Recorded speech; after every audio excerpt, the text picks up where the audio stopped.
February 8th. Another gull landed on a rock pile this morning. A huge fat one.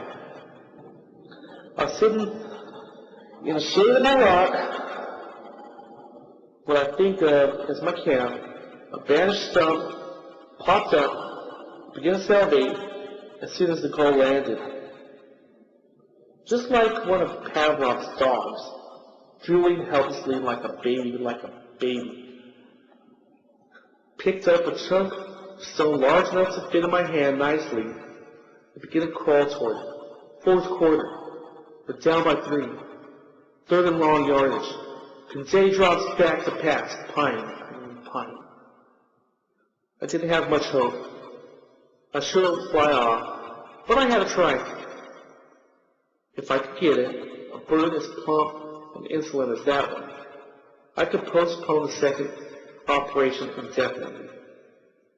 I crawled toward it, my stump hitting a rock from time to time, seeing stars of pain through my whole body, and waited for it to fly off. It didn't. It just started back and forth, its meaty breast thrown out like some alien general reviewing troops. Every now and then, it would look at me with its small, nasty black eyes that would freeze like a stone and count backward from 100 until it began to pace back and forth again. Every time it fluttered its wings, my stomach filled up with ice. I continued to drool. I couldn't help it. I was drooling like a baby. I don't know how long I stopped it, an hour or two. And the closer I got, the harder my heart pounded, and the tastier the gull looked. It almost seemed to be teasing me, and I began to believe that as soon as I got in throwing range, it would fly off. My arms and legs were beginning to tremble. My mouth was dry. The stump was twanging viciously. I think now that I must have been having withdrawal pains. But so soon? I've been using the stuff less than a week. Never mind, I need it. There's plenty left, plenty. If I have to take the cure, later on when I get back to the States, I'll check into the best clinic in California and do it with a smile. That's not the problem right now, is it? When I did get in range, I didn't want to throw the rock. I became insanely sure that I would miss. Probably my feet. I had to get closer, so I continued to crawl up the rock pile, my head thrown back, the sweat pouring off my wasted, scarecrow body. My teeth have begun to rot. Did I tell you that? If I were a superstitious man, I'd say it was because I ate, we know better, don't we? I stopped again. I was much closer to it than I had been to either of the other gulls. I still couldn't bring myself to commit. I clutched the rock until my fingers ached, and still I couldn't throw it, because I knew exactly what it would mean if I missed. I don't care if I use all the merchandise. I'll sue the ass off them. I'll be in clover for the rest of my life. My long, long life.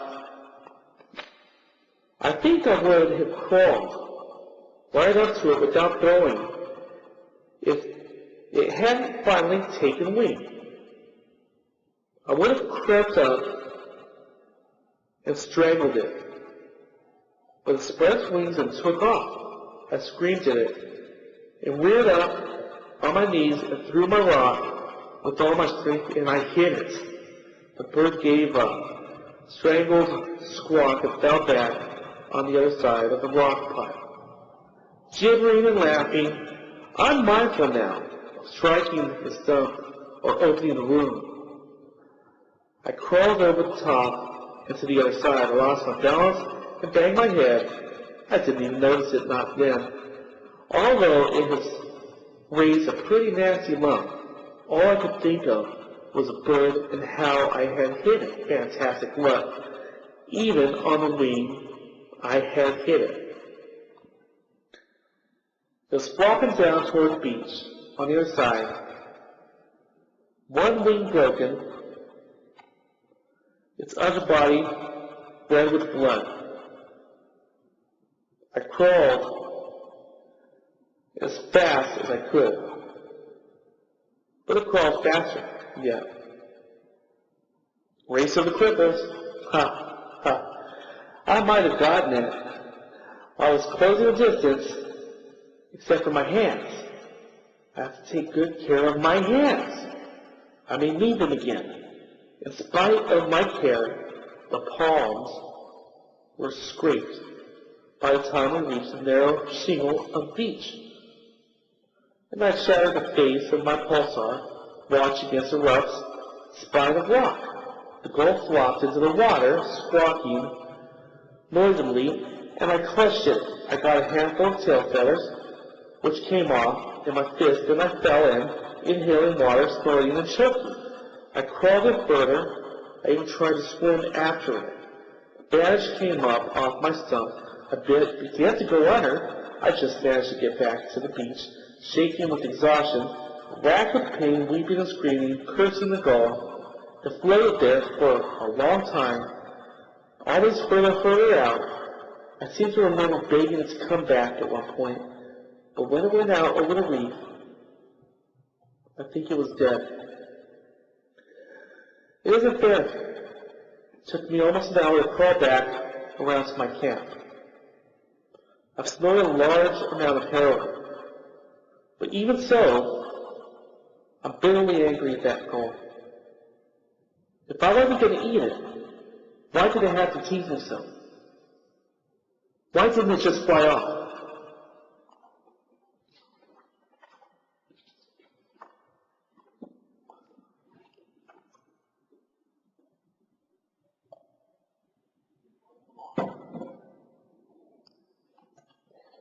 February 9th. I've amputated my left foot and have bashed it with my pants. Strange. All through the operation, I was drooling. Drooling. Just like when I saw the goal. Drooling helplessly. But I made myself wait until after dark. I just counted backwards from 100, 20 or 30 times. Ha ha. Then I kept telling myself, cold roast beef, cold roast beef, cold roast beef.